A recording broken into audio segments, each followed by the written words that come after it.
Chairman Hyder, members of the committee. State your name for the record. My name is Yvette Ashton, and I live in Boise, Idaho. I'm a volunteer with AARP Idaho.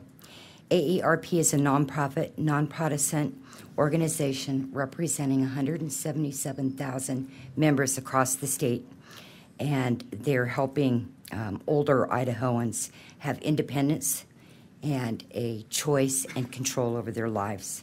And I appreciate this opportunity to speak before you on this important matter. And I'm speaking about Senate Bill 1205. Several years ago, I learned a very valuable lesson in my life, and it was how to look at things in a different perspective. I used to look at people who lived in poverty and who needed assistance as people who were taking advantage of the taxpayers. My perspective now has changed. Life is unpredictable. No one wants to get sick from a catastrophic illness and then sell off their possessions, their house, and live on assistance. Nobody wakes up and wants to lose their job and not be able to afford to buy prescriptions, but it does happen. Thousands of hardworking Idahoans, families, including my daughter and her family, are struggling with basic needs. She's younger, but there are still more than 26,000 Idahoans ages 50 to 64 who are currently in that coverage gap. Many of these folks are AARP members, and they have lost their jobs while still trying to find new ones. We can build a healthy Idaho and lower barriers to preventative care. Healthy citizens mean we have healthy taxpayers. Idahoans who have access to health services can be productive members of the workforce, focus more time on their family, and have income and resources to put back into this economy. Instead of getting stuck in our perceptions about what Medicaid is politically, let's change our perception to healthy Idahoans is a contributing Idahoan. Thank you for your time and consideration. It's greatly appreciated. Thank you. Please state your first and last name for the record, please. My name is Bonnie Markham. Bonnie, welcome to the committee. Chairman Hyder and members of the committee, I am a proud Idaho native. I grew up in Mountain Home and have raised 2 children in this great state. I am a single working mom who is going to school, got my undergraduate this May, and I am currently going to school for my master's program in social work. I'm one of the 78,000 Idahoans living in the Gap. I'm going to be very vulnerable with you right now and transparent. Personally, this means I live on $852 a month. I pay $272 in rent and a $100 electric bill every month. I don't have a car payment. I do have car insurance. With the $80 I have left after those expenses, I pay for internet, school, phone, gas for my car, and then I have the $80 is what I pay out of pocket for the medications that I can afford. I had to go off of a lot of my medications because I just can't afford them. I buy a few groceries with the little bit that I have left, and I've only been to the doctor once since last August, and it cost me $175 just to walk in the door. I rode a bike for 2 years so I could save money, but at this time I have a son that had a stroke, and I'm helping him raise his 2 children. I work a job, and I also attend Northwest Nazarene University, and I'm completing 2 internships. As you can see, I value hard work, but I get discouraged when I work as hard as I can, and I cannot afford basic health insurance. I'm going to school to better my life and to be able to support my family. I've always been a contributing citizen and intend to continue with social work here in Idaho. This is where my family has been for 7 generations. I believe in our state, and I believe we have a great state, but we have to do something to support people so they can stay in Idaho and be healthy, contributing citizens. So I'm asking you to please support Senate Bill 1205 and the Healthy Idaho Plan. Thank you very much for your testimony.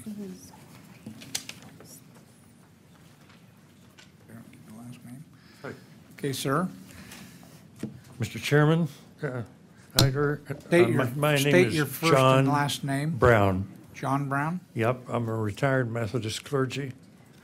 I've been around a lot of sick people, a lot of old people, and I have a couple of my own. I have a daughter who is paranoid personality. I have a grandson who is autistic. So I've learned something about the health systems in Idaho, and I'm glad because they have been treated well. My concern is this. In an article in the New York Times and then the Atlantic Magazine and finally in the Idaho Statesman, Dr. Angus Deaton of Princeton, who is a major economist, health economist, and award-winning guy, and his wife did a study to try to find out why certain health conditions occurred in her family. And one of the random events that came out of that is that they discovered that the increasing mortality rate, that is the younger and younger that people die, is highest among white people between 45 and 55 who have very little education and have developed, with their loss of income in the last 10 years, a very depressed and pessimistic outlook on life. These are people who feel they have no choice. And you've seen them on TV recently. These people, at the rate that they discovered, which is 451 per 100,000, would amount to 6,400 people in Idaho, or 8.5 people today, this day. 8.5 people. One of those died while we've been sitting here. The misery that goes with that is just quite remarkable. They are people who suffer from chronic pain, from arthritis, from work-related injuries. They suffer from opiate overdoses and abuse, and they suffer from alcoholism and liver disease and suicide. Suicide is the biggest killer of all. They are our cousins, our daughters, our grandsons, and they are part of our community. It kind of reminds me of the biblical story about, I'll be brief with this story. It's a story about Dives. You have about 20 seconds. Okay, Dives and Lazarus. You'll remember that. It's Luke, the 11th chapter. Dives is the word for rich in Hebrew, comes out of his palace and discovers at his palace gate this bedraggled man who has sores all over his body and in fact is being eaten and pecked at by birds. Disgusting. Totally disgusting. But Dives goes on his way because, I don't know, he had a big lunch. I don't know what was going on.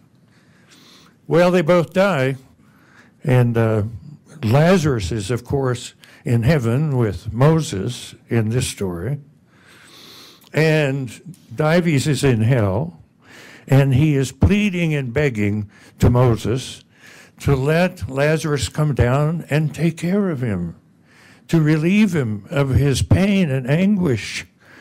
And the high Moses says to him, if you had read the teachings of your faith, you would not be in this predicament.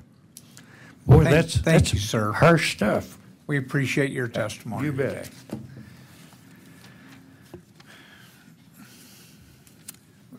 Are you going to be next? And probably last. We're running out of time. We have about 7 minutes till our committee will end. I know that all of you would like to have 3 or 4 minutes to talk to us. Unfortunately, that's not possible.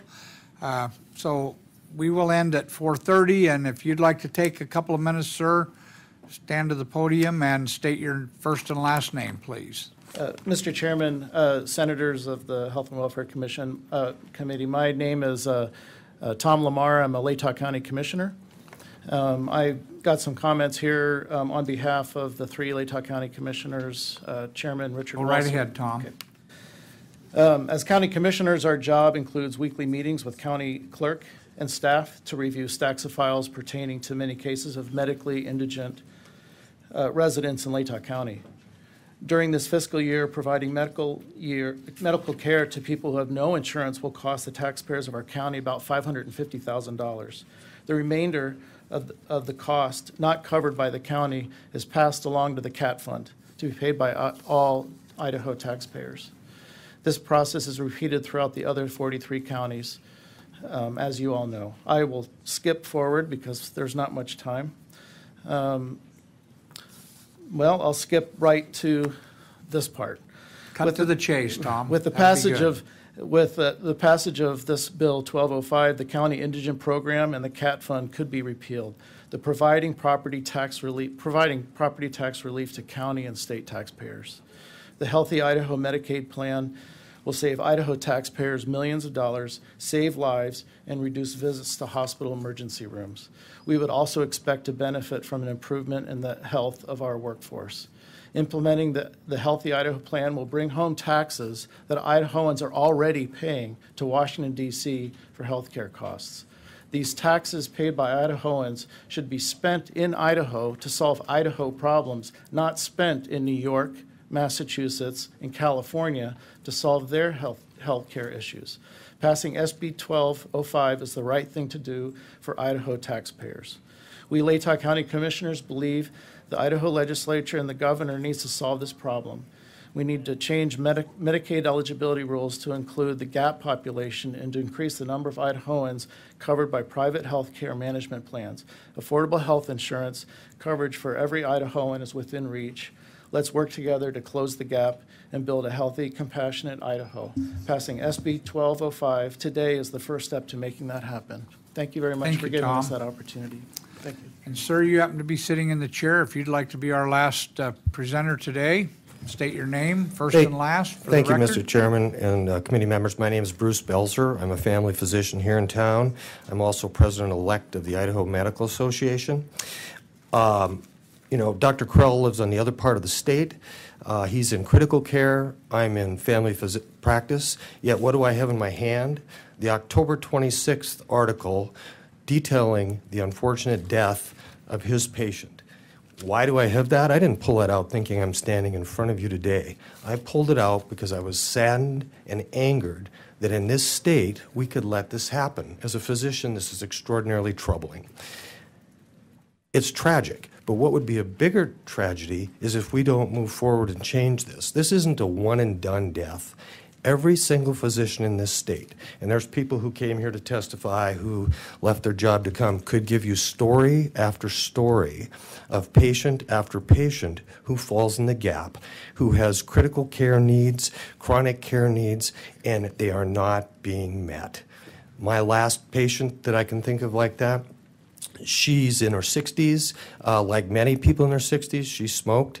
She finally saw the light, but not until she had COPD, heart disease, heart failure, insulin-requiring diabetes. You can see where this story's going. Okay, this patient should have been seen a minimum of 3 and probably 5 to 6 times a year by physicians. She worked 2 jobs. She had no insurance. I implored her to come in. She says, my moral code does not allow me to incur a debt I can't pay. I say to her, my moral code does not allow me to terminate you because you don't pay me. Come in. So the last time I see her, it's after a 10-day ICU stay. Do you know how much that's going to cost? She could work 2 lifetimes and never cover that cost. It's tragic that we let these people 2 jobs. She can't afford her medicines. We give her all the samples we can think of, that we can come up with. We try to find programs to help her with her meds, but she still ends up in there because she doesn't get in to get the care she needs. You know, these diseases don't discriminate between Republicans and Democrats. They hit us all. These are your neighbors. They change your tire. They deliver your, newspaper. We need to do something here. I can remember one thing my parents pitched at me and over. There's no wrong time to do the right thing. This is the right thing to do. We really need to do it for the people in this state. Thank you. Thank you, Doctor. Senator Hagedorn, do you have a question? Please, if I could ask the doctor a question. I'd ask Dr. Epperly, and I need your opinion here. For the last 10 years, we've been 49th in the nation for doctors per capita. We're 46th in primary care physicians per capita. We're 48th in female physicians per capita, and we're 6th in the nation for growth. If we decide to pass this, and knowing and understanding that we have doctors today that are turning away Medicaid patients because they can't continue to keep their practices operating in the black by taking more Medicaid patients, how are we going to do this with that population of doctors per capita? I believe we can do it. I support Dr. Epperly's position there. Obviously, we need the state support to keep the WWAMI and residency programs filling this pipeline.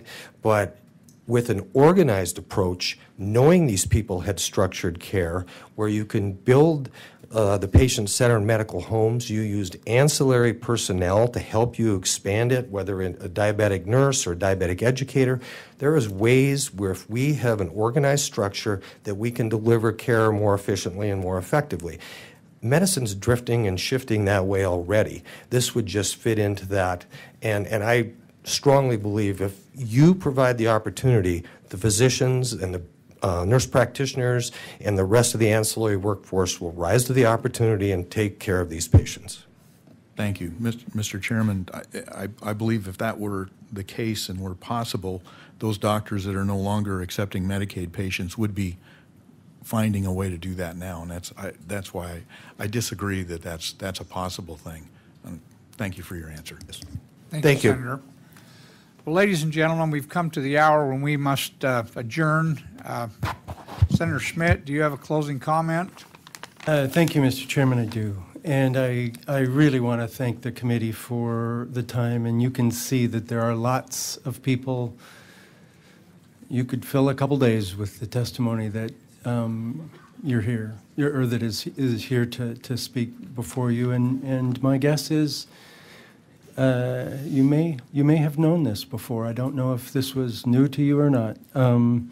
I wanted to make sure that the numbers were clear, that if there were any questions about the financing, that we could address that. You heard of tragedies today. I serve on the CAT Fund. I serve in emergency rooms. I review cases for the CAT Fund, 200, 300 every couple months, and they are tragic. But I agree. I'm not sure you should be making public policy choices based on tragedy. You should be making public policy choices based on good policy. Tragedies do happen, and if we can make good policy to prevent them, that's our job. I could talk about the opposition I've heard today. It wasn't much. There were those that said we can't afford to do this because of our national debt. I would argue that that $500 million that would come back to Idaho is actually being spent right now in costs that are being shifted to private insurance.